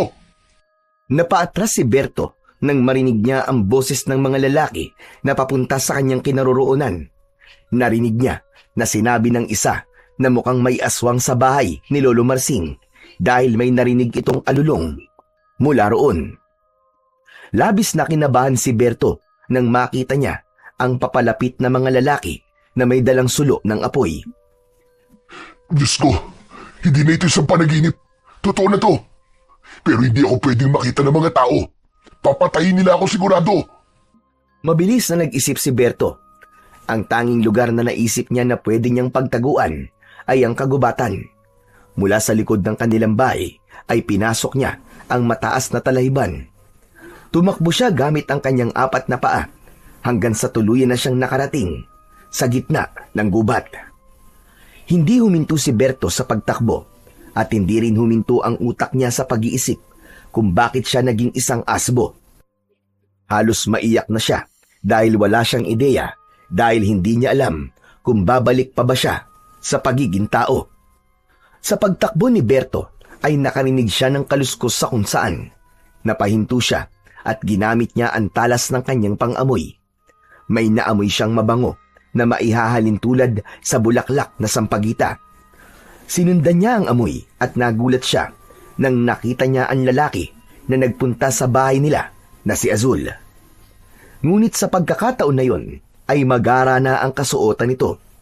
Kulay ginto ang telang nakabalot sa katawan nito at kahit walang malakas na hangin ay gumagalaw ang laylayan ng kasuotan nito.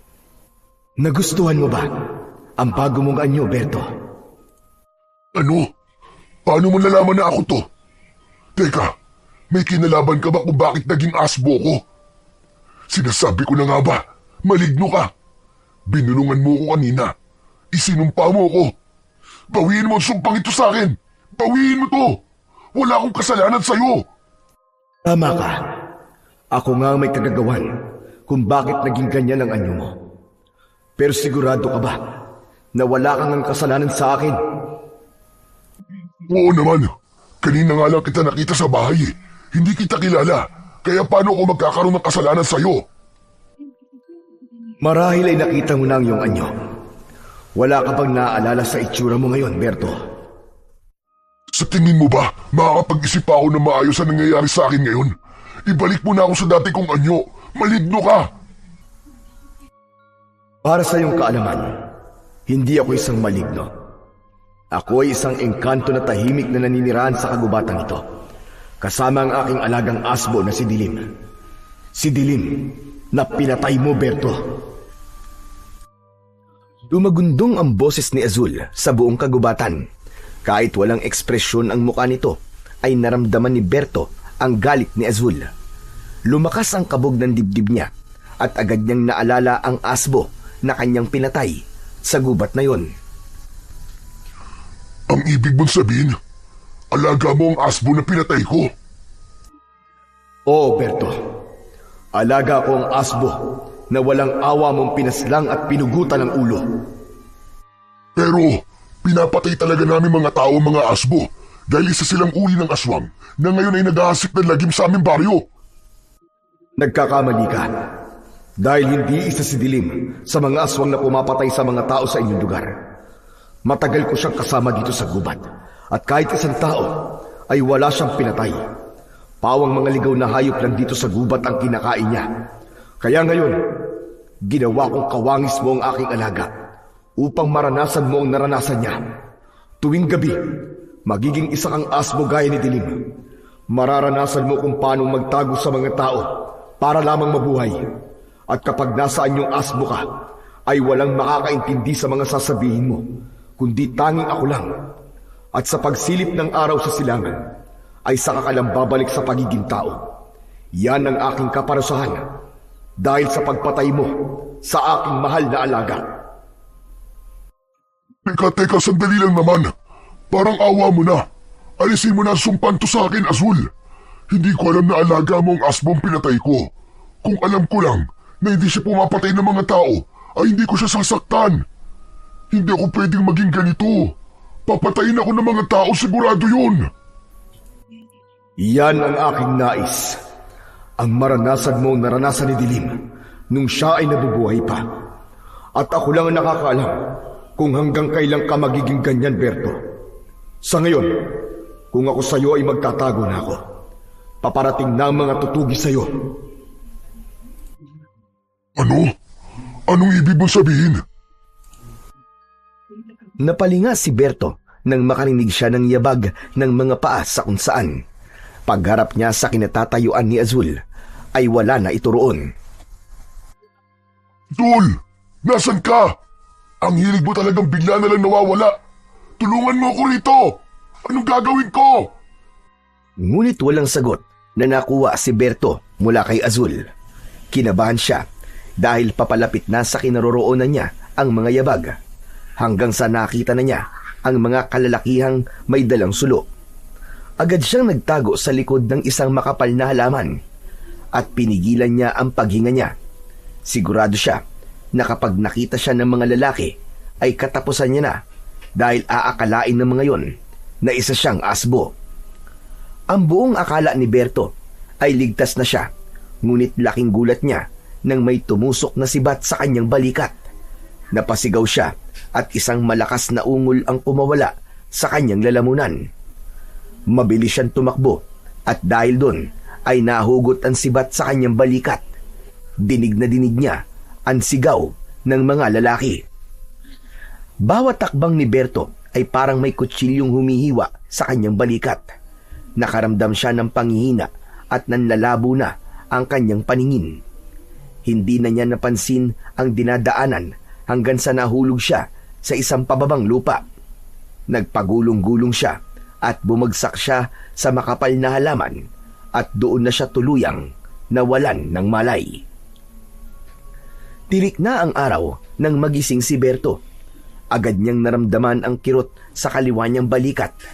Nang tumayo siya, ay nagulat siya dahil wala siyang saplot sa kanyang katawan. Ngunit laking tuwa niya nang malaman niyang tao na siya ulit. Totoo nga ang sinabi ni Azul. Magiging tao na ulit ako kapag umaga na. Akala ko talaga katapusan ko na kagabi. Nagmamadaling umuwi si Berto sa bahay nila.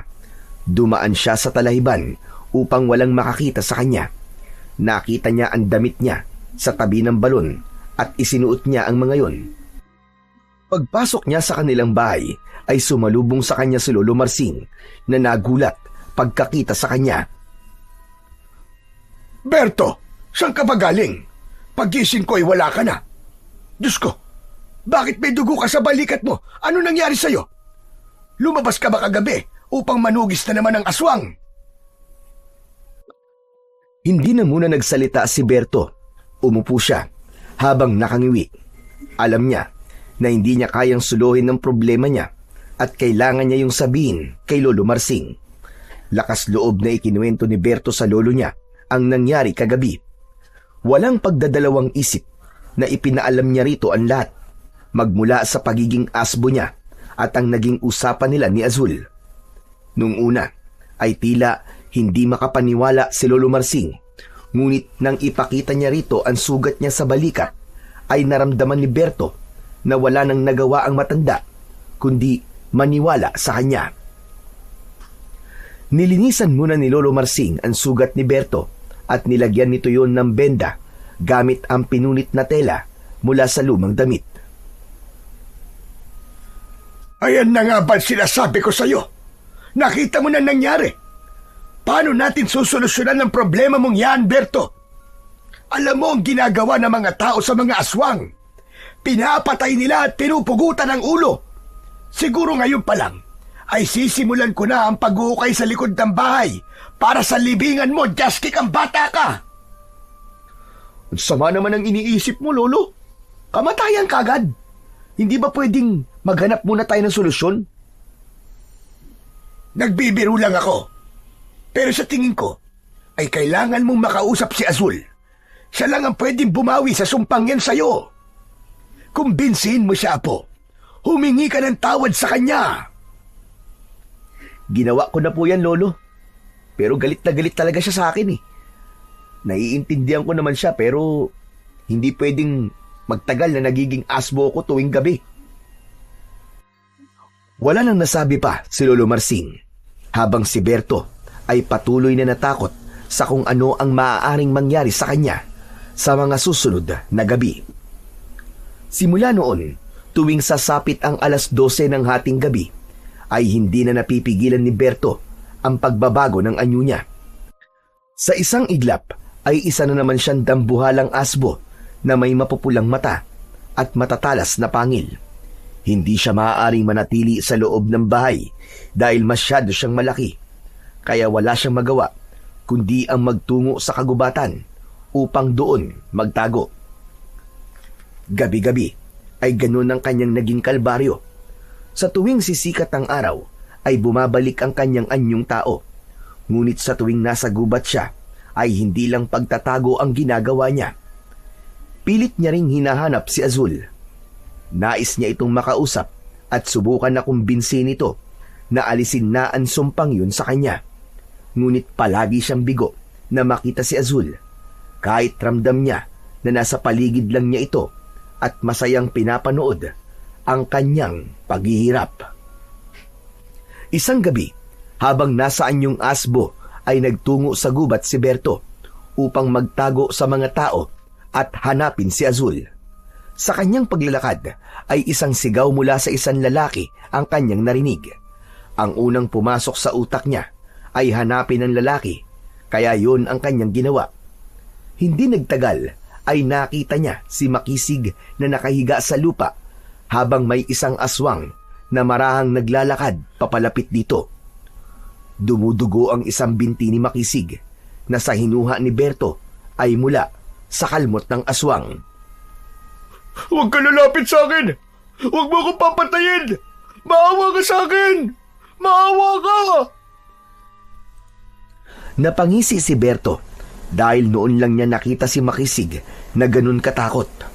Ngunit sa kabila ng hindi nila pagkakaunawaan ay hindi nagdalawang isip si Berto na iligtas si Makisig. Agad na sinunggaban ni Berto ang aswang at kinagat niya yon sa balikat. Sa gulat naman ni Makisig ay napatulala ito at hindi nakagalaw. Nagkaroon ng sagupaan sa pagitan ng aswang at ni Berto na nasaan yung asbo. Ibinaon niya ang matutulis niyang kuko sa tagiliran ng aswang at napasigaw yon ng malakas. Binuhat ng aswang si Berto at malakas na ibinalibag sa lupa, ngunit agad naman siyang nakatayo. Mataas siyang tumalon patungo sa aswang at matagumpay niyang kinagat yon sa liig. Bumagsak ang aswang sa lupa. Nang sandaling yon ay gumana ang pagiging asbo ni Berto. Nang matikman niya ang dugo ng aswang ay nakaramdam siya ng matinding gutom at uhaw. Nilapa niya ang aswang, kinain niya ang laman nito at hinigop ang dugo. Akala mo ay isa siyang napakabangis na hayop ng sandaling yon. Nilubayan ni Berto ang aswang at nagkalat ang lamang loob nito sa lupa. Biglang tumayo si Makisig at dinampot ang itak. Ngumisi ito at hindi naging maganda ang pakiramdam ni Berto. Kapag siniswerte ka nga naman, 2 aswang sa isang gabi. Umalulong si Berto, sabay takbo ng mabilis. Hoy! Bumalik ka rito! Saan ka pupunta? Papatayin kitang asbo ka! Hindi huminto sa pagtakbo si Berto hanggang sa tuluyan na siyang nakalayo. Humihingal na nagtago siya sa likod ng isang makapal na puno. Yang Makisig na yun. Siya na nga yung iniligtas ko. Gusto pa niya akong patayin. Doon na nagpalipas ng oras si Berto hanggang sa unti-unti nang dumungaw ang araw sa silangan. Nang bumalik na siya sa pagiging tao, ay napasuka siya nang maalala niya ang ginawa niyang paglapa at pagkain sa aswang. Yak! Kadiri ako! Bakit ako kumain ng aswang? Ayoko na talagang maging asbo. Kung ano-ano nagiging cravings ko eh. Naglakad na si Berto pauwi sa kanilang bahay. Dumiretso siya sa likod ng bahay nila upang kunin doon ang kanyang damit na palaging iniiwan ni Lolo Marsing. Nang pumasok siya sa bahay nila ay hinang-hina siya. Uminom siya ng tubig habang ang lolo niya ay abala sa paghahanda ng almusal. Salamat sa Diyos at buhay ka pang nakauwi dito sa atin, Apo. Ano nangyari kagabi? May ibang tao bang nakakita sa'yo? Meron, Lo. Si Makisig. Ano ka mo? Si Makisig? Eh bakit naman sa dinami-dami ng taong pwedeng makakita sa'yo ay ang damuho pa na yon? Tinugis ka ba niya? Muntik na po, Lo. Pero wala talagang utang na loob ang taong yun. Matapos ko siyang iligtas sa aswang na muntik na siyang patayin, ay gusto pa niya akong patayin dahil sa pera. Eh ano pa bang aasahan mo kay Makisig? Kulang na lang ay ilagay ang mukha nun sa pera para literal na mukhang pera na talaga siya. Pero Lo, alam niyo po, ang sarap palang tumulong sa ibang tao laban sa aswang. Iba yung naramdaman ko pagkatapos kong patayin yung aswang at nasiguro kong ligtas na si Makisig. Para akong superhero kahit nasaan niyo akong isang asbo. Ang hindi ko lang po talaga nagustuhan ay yung matapos kong patayin yung aswang ay kinain ko siya, Lo. Hindi ko na po napigilan ang sarili ko eh. Ano ka mo? Kinain mo yung aswang? Yak! Nakakadiri ka naman, Apo. Lo, ano magagawa ko? Nagutom po ko eh. Pero hindi bale. Kahit paano, ay may magandang silbi naman pala ako kapag nagiging asbo ko. Nagagawa ko makipaglaban sa mga aswang eh. Abay, magandang bagay nga yan, Berto. Malaking tulong yan sa mga tao, lalo na yung mga hindi kaya makipaglaban sa mga aswang. Sigurado ko na kapag nalaman ng mga tao na kakampi ka namin, ay hindi ka na nila tutugisin pa. Nakangiting tumango si Berto. Matapos yun, ay inaya na siya ni Lolo Marsing na kumain ng almusal. Habang kumakain, ay hindi pa rin nawala ang masarap na pakiramdam ni Berto dahil nagawa niyang magligtas ng buhay ng isang tao. Simula noon ay nagdesisyon si Berto na gamitin ang kanyang pagiging asbo upang protektahan ang kanyang mga kababaryo. Gabi-gabi, tuwing sumasapit ang 12:00 ng hating gabi, ay tahimik siyang lumalabas ng bahay at nagtutungo sa mga lugar kung saan may naiulat na pag-atake ng mga aswang. Minsan sa bukid, minsan sa tabing ilog, at minsan naman ay sa malalayong sulok ng gubat. Sa bawat laban niya sa mga aswang, ay bakas ang determinasyon sa kanyang malahalimaw na anyo at ipinakita niya sa mga tao na siya ay kakampi. At bawat aswang na kanyang napapatay ay kanyang kinakain sa dahilang hindi niya maunawaan. Kapag nasaan yung asbo siya, ay ang laman at dugo ng aswang ang hinahanap-hanap ng kanyang panlasa. Nung una, ay natatakot ang mga tao kay Berto kapag nasaan yung asbo siya. Ngunit habang lumilipas ang mga gabi at paulit-ulit na nasasaksihan ng mga tao ang ginagawang pagliligtas ni Berto, ay unti-unti nang nagbago ang isip ng mga ito. Isang hapon, habang binabantayan ni Berto ang nakasalang na sinaing, ay dumating si Lolo Marsing na may dalang isang lata ng corned beef at 2 piraso ng patatas. Berto, alam mo ba, nausap-usapan ka doon sa tindahan. Ano naman pong sinabi nila tungkol sa akin? Hindi naman direkta sa'yo, pero doon sa asbo na nagliligtas ng mga tao.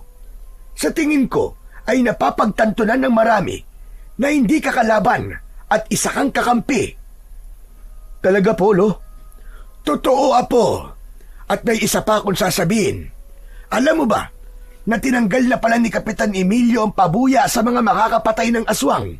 Ang sabi niya kasi ay meron na tayong tagapagligtas. Yung asbo. At ikaw yon, Berto. Walad, Jo. Si Kapitan talaga, oo. Inasa pa niya sa akin ng dapat na trabaho niya at ng mga tanod niya. Paniguradong galit na galit niyan si Makisig kasi hindi na siya kikita sa pagpatay sa mga aswang. Hayaan mo na, Apo. Ayaw mo ba nun? Para kang superhero. At ang superhero ay dapat may pangalan. Ano kaya kung Bertong Asbo? Aba? Pero teka, Lo. Mas okay siguro kung Bertong Aso. Hindi ba mas astig? Pero Lolo, sa totoo lang, ay ayoko pa rin maging asbo habang buhay. Kailangan ko talagang makausap si Azul sa lalong madaling panahon. Baka kasi may kailangan akong gawin para mawala na tong sumpa niya sa akin. Sa tingin ko, ay nakamasid lang si Azul sa'yo at magpapakita siya sa takdang panahon.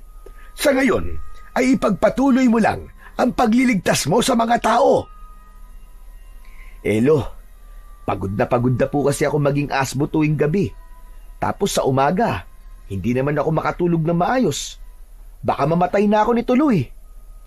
Huwag kang mag-alala. Sigurado ko na hindi ka habang buhay magiging asbo. May awa ang Diyos, basta manalig ka lang palagi sa Kanya. Huminga ng malalim si Berto. Inisip na lamang niya na may magandang naidudulot ang pagiging asbo niya at yun ay ang nagagawa niyang magligtas ng mga tao laban sa mga aswang. Ipinagdasal na lang niya na sana ay dumating ang panahon na mauubos na ang mga aswang sa kanilang baryo upang bumalik na sa normal ang buhay ng mga tao roon. Isang hating gabi, nang maramdaman ni Berto na magpapalit na naman siya ng anyo, ay lumabas na siya kagad. Pagdating sa likod ng bahay, ay doon siya naging asbo. Gaya ng nakasanayan niya, ay lihim siyang nagpagala-gala sa kanilang baryo upang maghanap ng aswang na kanyang papatayin. Hanggang sa nakarating na siya sa gubat, ay wala pa rin siyang aswang na nakikita. Habang naglalakad si Berto, ay nagulat siya nang biglang lumitaw sa harapan niya si Makisig na may hawak na itak. May sako ito sa likod na nakasampay sa balikat nito. Nakangisi yun sa kanya. Tumalikod si Berto at hindi pa man siya nakakalayo nang biglang nagsalita si Makisig. Kilala ko kung sino ka. Ikaw si Berto. Natigilan si Berto. Marahan siyang humarap kay Makisig. Labis siya nagtaka kung paano nito nalaman ang kanyang sekreto. Kala mo napadaan ako kanina sa kubo nyo at nakita kitang lumabas. Hindi ko alam, pero may nagbulong sa akin na sundan kita. At kitang-kita ko na naging asbo ka, Berto. Kaya pala mainit ang dugo ko sa'yo dahil isa kang aswang. Ngayon, may dahilan na ako para patayin ka. Biglang sumugod si Makisig kay Berto. Sinubukan tumakbo ni Berto, ngunit mabilis na nailabas ni Makisig ang laman ng dala nitong sako. Isa yung malaking lambat. Inihagis ni Makisig ang lambat kay Berto, at nang makulong siya sa lambat, ay nahirapan na siyang gumalaw dahil sumabit sa butas nun ang kanyang mga paa, hanggang sa tuluyan ng natumba si Berto. Tumayo si Makisig sa tabi ni Berto. Ngayon, tignan natin kung anong gagawin sa'yo ng mga tao kapag nalaman nila na isa kang asbo, Berto. Nais mang makiusap ni Berto ay alam niya na hindi siya maiintindihan ni Makisig. Wala na siyang nagawa nang tuluyan na siyang nakulong sa lambat at hilahin siya ni Makisig palabas ng kagubatan. Isinabit ni Makisig si Berto na nasaan yung asbo sa isang puno ng mangga na nasa harapan ng barangay hall habang nakakulong siya sa lambat. Binulabog ni Makisig ang lahat, maging si Kapitan Emilio, upang tipunin sa may barangay hall. Labis na natakot si Makisig dahil malapit nang sumikat ang araw. Habang dumadami ang mga tao, ay mas lalong tumindi ang kanyang takot. Makisig, bakit mo nilambat ang asbo na yan? Yan ang nagliligtas sa atin mula sa mga aswang. Magtiwala kayo sa akin, Kapitan. Makikita nyo kung sino ang asbo na yan. Maya-maya lang ay babalik na siya sa pagiging tao niya. Habang unti-unting sumisikat ang araw, ay naramdaman ni Berto ang pagbabalik niya sa pagiging tao, hanggang sa tuluyan na siyang naging tao at lahat ay nagimbal sa nakita. Berto! Isa kang asbo! Kapitan, maniwala kayo sa akin. Kahit isa akong asboy, wala akong pinapatay na tao. Nakita niyo naman, nakalaban ako ng mga aswang. Manahimik ka, Berto! Baligtarin man ang mundo, isa ka pa ring asbo, aswang ka! At ang aswang ay tao ang kinakain! Nang sandaling yon, ay biglang dumating si Lolo Marsing.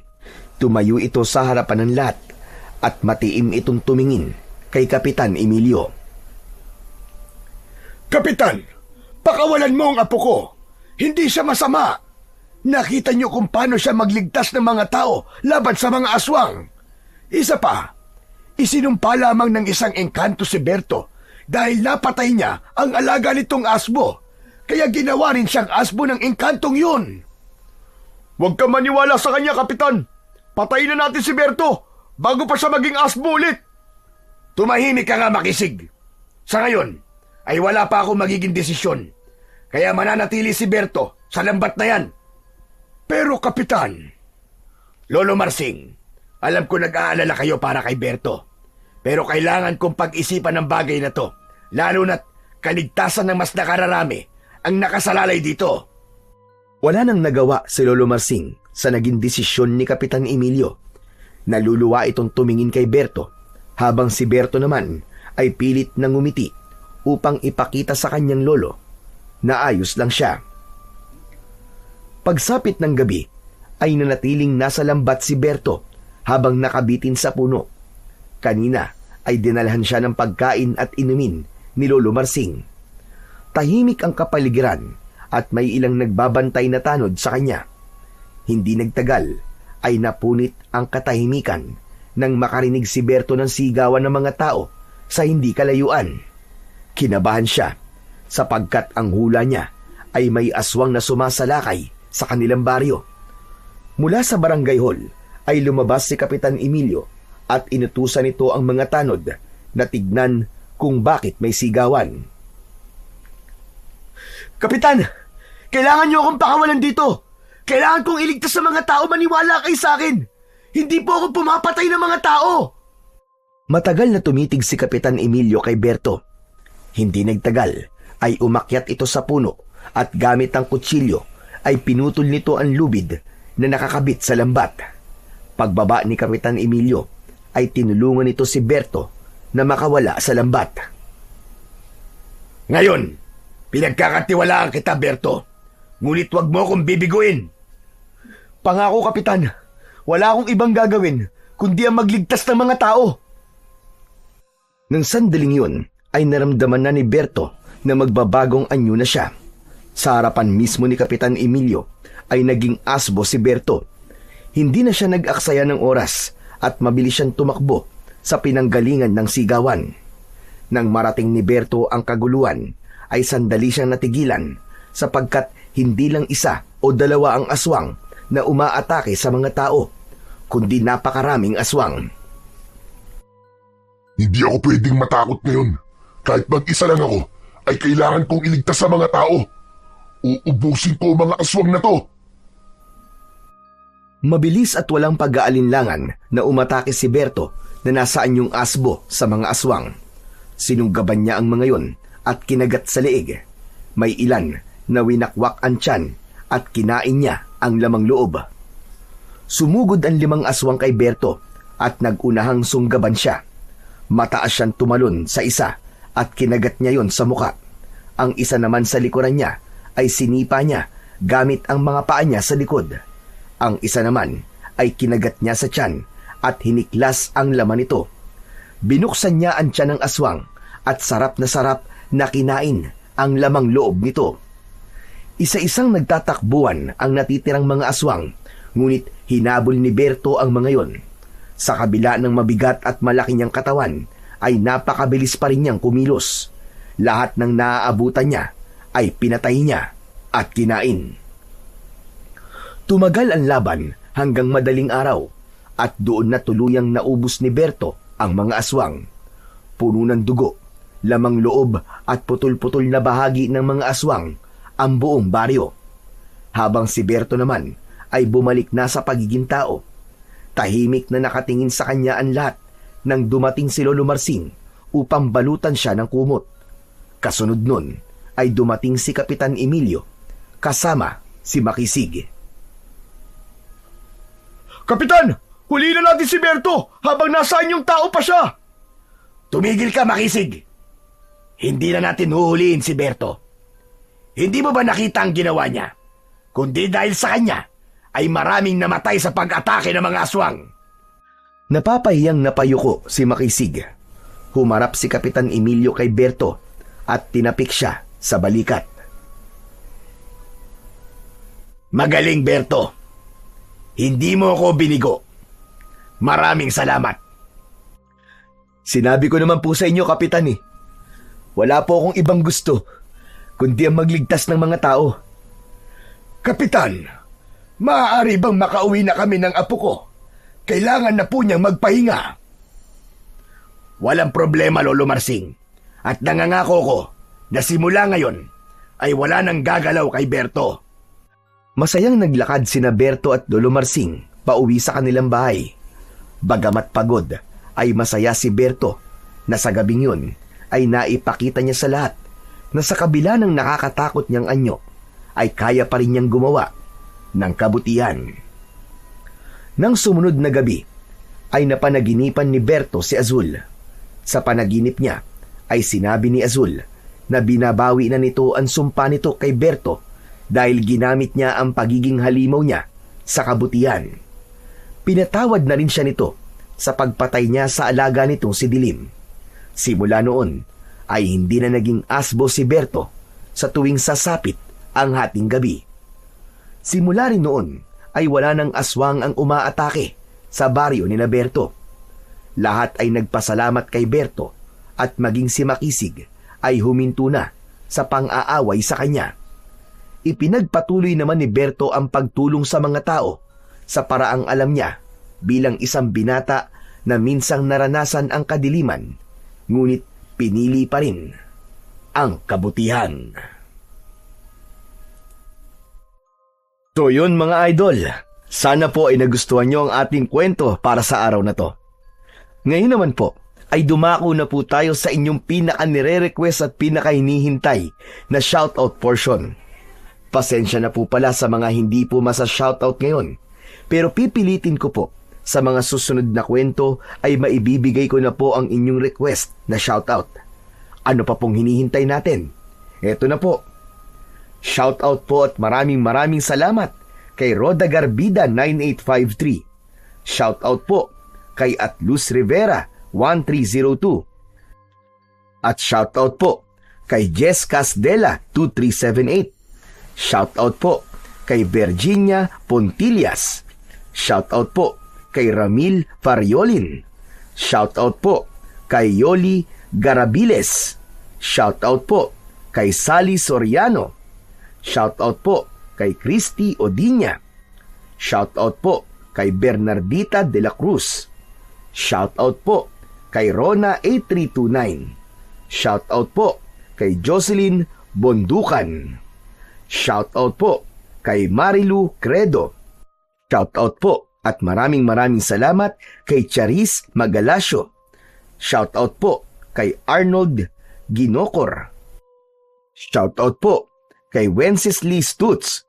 Shoutout po kay Rowena Sabido. At shoutout po kay Rona Galyado. Muli po, maraming salamat po sa inyong walang sawang suporta at pakikinig ng mga kwentong aswang at katatakutan sa aking munting channel na The Voice Addict at Apong Isaak. Hanggang sa susunod pa pong kwento na magpapatindig ng inyong mga balahibo mula sa mundo ng kababalaghan.